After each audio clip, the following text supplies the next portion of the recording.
news, analysis, commentary, and debate.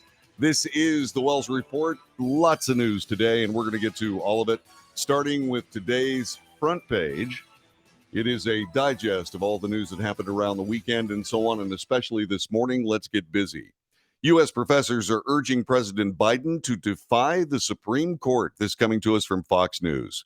President Biden should find ways to defy the rulings of what they call MAGA justices for their gravely mistaken constitutional interpretations, say university professors in an open letter that was issued last Wednesday.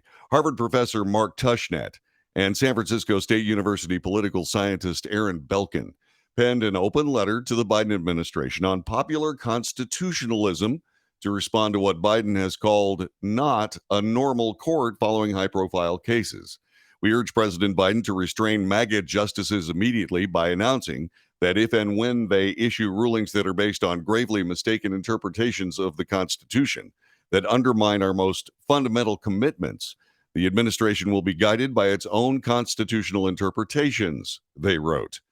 The letter continued, "We have worked diligently over the past 5 years to advocate Supreme Court expansion as a necessary strategy for restoring democracy.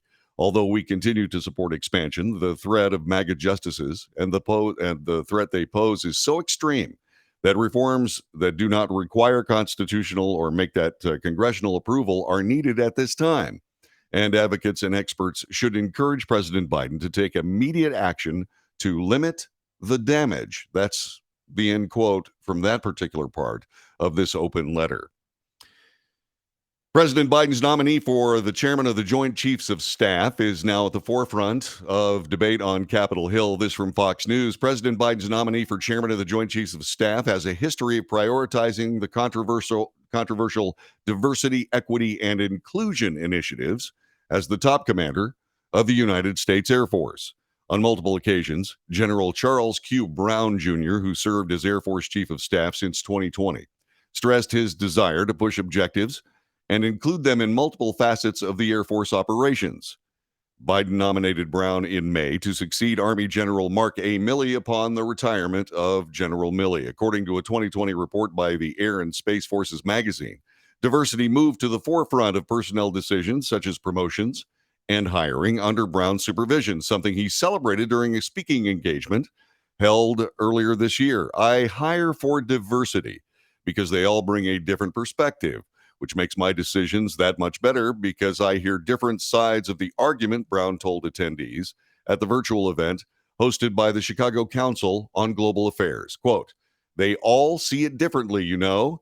Hearing from all these different groups provides a perspective. It makes us a stronger Air Force, and I believe a stronger nation as well." On the defense front, defense spending is increasing without oversight. So this from Fox News. So says Senator Roger Marshall of Kansas. He's a Republican.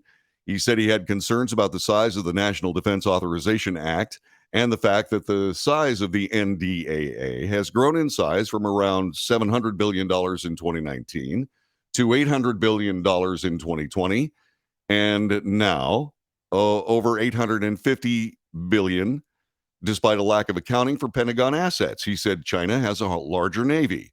We'll probably never catch up with them. So what has the military-industrial complex been doing with all this money for the past decade? And that's just it. They don't know where their assets are.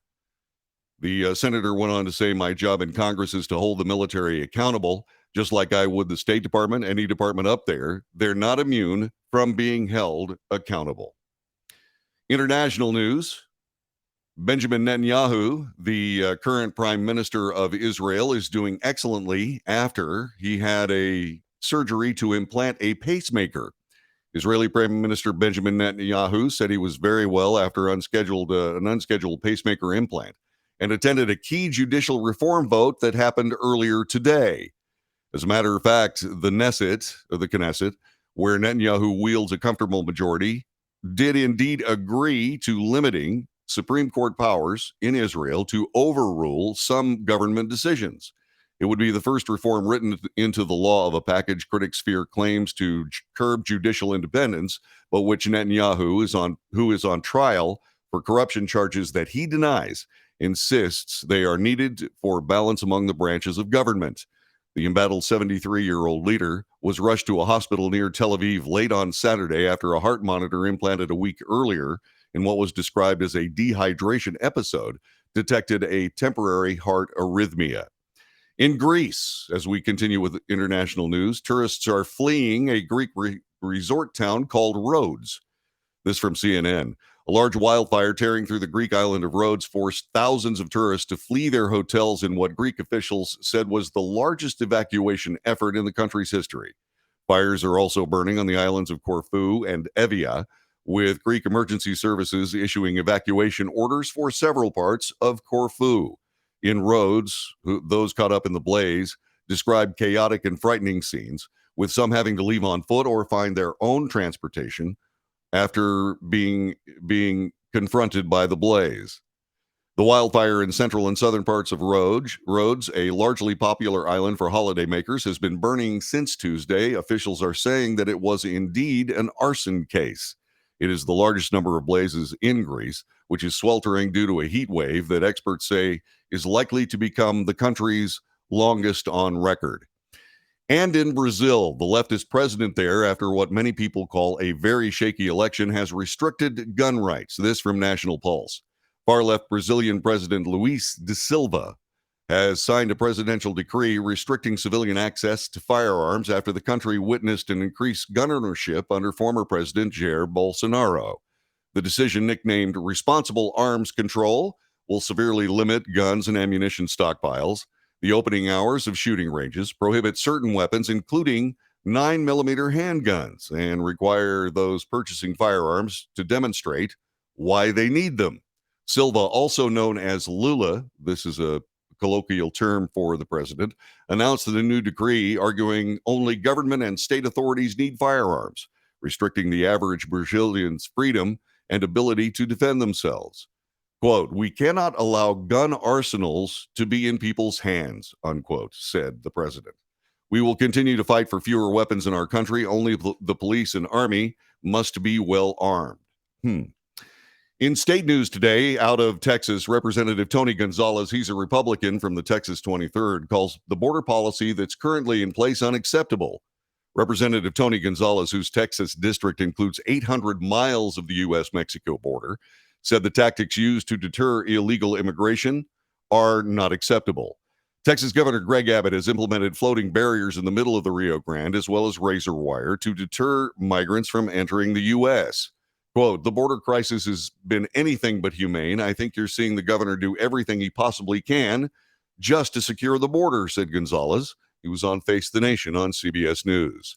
"I don't think the buoys are the problem." He noted that migrants were drowning long before the floating barriers were in place. And further, quote, "The reality is the buoy is only a very small little portion of the river." Also in Texas, the Texas A&M president has resigned following pushback on DEI journalism hire. This from CNN. Texas A&M University President M. Catherine Banks has resigned amid controversy over the school's failed attempt to hire a new professor to lead its journalism program. Banks' decision came after the Faculty Senate announced its own plans to investigate why the school announced the hiring of journalist and professor Kathleen McElroy and then changed the term of her proposed employment dramatically. McElroy told the Texas Tribune earlier this month her offer of a tenured position quickly fell apart after she was told there was backlash to her hiring because of her work on diversity, equity, and inclusion. Quote, "I'm being judged by race, maybe gender," unquote, said McElroy, who is black, in an interview with the Tribune. Next year, the state has a law going into effect in Texas banning diversity, equity, and inclusion offices in public universities, including Texas A&M. In political news this morning, 7 Republican presidential candidates have, as of the weekend, met the polling requirements to appear on the August debate stage, following new polling from Fox Business News in Iowa and South Carolina. Former President Donald Trump, Florida Governor Ron DeSantis, tech entrepreneur Vivek Ramaswamy, former Vice President Mike Pence, former South Carolina Governor Nikki Haley, South Carolina Senator Tim Scott, and former New Jersey Governor Chris Christie have each reached the 1% or higher in the last 2 qualifying national polls and 2 qualifying state polls from separate states, which is a requirement set by the Republican National Committee. Candidates also must meet fundraising criteria and sign a pledge to support the eventual Republican nominee in order to qualify for the August 23rd debate happening in Milwaukee. Senator Joe Manchin says that centralist Democrats are politically homeless. This from Newsmax. Democrats fear Senator Joe Manchin, the Democrat from West Virginia, might join the No Labels third party in an effort to run for the presidency, effectively sucking up votes from President Joe Biden. But the moderate says the polarization of both parties is to blame. Quote, the political parties have become so extreme, going to the extreme left and extreme right, that the average common sense people don't have a home, he told the Cats Roundtable on 77 WABC FM in New York, according to The Hill. They've been left politically homeless. The country was not designed to be this divided, said the senator. Americans are more and more registered independent, a plurality now, and moving toward a potential majority down the road. But the No Labels party, if you will, the talk of a third party run on a unity ticket, is a divisive concept in American politics, politically threatening the power of both Democrats and Republicans in winning elections. Former Vice President Mike Pence, in a report in The Hill, said a 2024 Republican presidential candidate himself said that Sunday President Biden has done a terrible job explaining America's interest in Ukraine. Quote, I know he said we'll be there as long as it takes, but frankly, it shouldn't take that long, said Pence on CNN's Dana Bash on State of the Union. This administration has been, not surprisingly, dragging their feet on providing military support from early on. They cut off the military aid that we had been providing to Ukraine under the Trump-Pence administration in the early going. Biden said earlier this month the United States would not waver on support for Ukraine in its fight against Russia, while the president said Ukraine is not ready for membership into the North Atlantic Treaty Organization, or NATO. He announced a long-term security plan for Kiev at this month's NATO summit. This is the Wells Report. My name is John David Wells. Thank you very much for being a part of our show so far this morning as we get things going